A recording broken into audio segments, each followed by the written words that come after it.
Welcome back. In this one slide, very important, I'd like to talk about the developer workflow basics.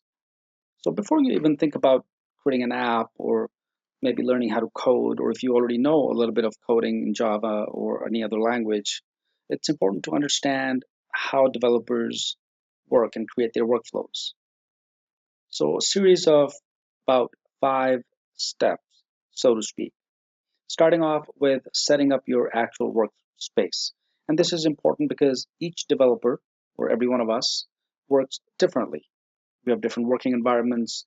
We have different even operating systems like Mac or Windows.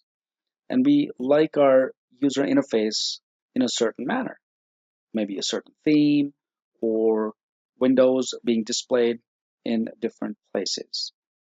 So setting up your workspace is the phase you probably already have finished because we did install the Android Studio and I demonstrated how to create a simple project. And we explored additional tips and techniques that I showed you regarding your workspace.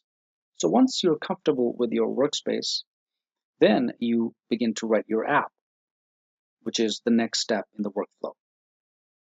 So we can now get to work, and Android Studio includes a variety of tools and intelligence to help you work faster, write quality code, design an effective user interface and user experience, and create resources for different device types. And this, for example, this entails creating folders, arranging your folders, organizing your folders so that you can effectively make use of the images that you wish to use within your app or icons that you wish to use in your app and so forth. Third is build and run within the workflow. So during this phase, you build your project into a debuggable APK package that you can install and run on the emulator or an Android-powered device. So this is, in fact, once you're developing your standard app, you can see the actual app in real time or on your real phone, Android phone.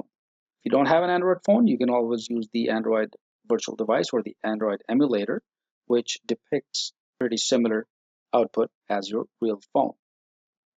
So in this course, I'm going to demonstrate both, right? So you will be working with the emulator as well as our live Android phone. So you get to see how the app looks like on both instances. The fourth phase within the developer workflow is debug, profile, and test. So this is an iterative phase. Go back and forth in this phase in which you continue writing your app, but with a focus on eliminating bugs and optimizing app performance. And of course, we need to create tests that help us in creating an effective app. And finally, the fifth phase within the developer workflow is publishing your app. So once you're ready to release your app to users, there are just a few things to consider, such as the version of your app. Maybe it's the first time, so it's version 1.1 or just version 1, and then version 1.2.3 and so forth, as you optimize and add additional features to your app. And then you sign it with a key as well.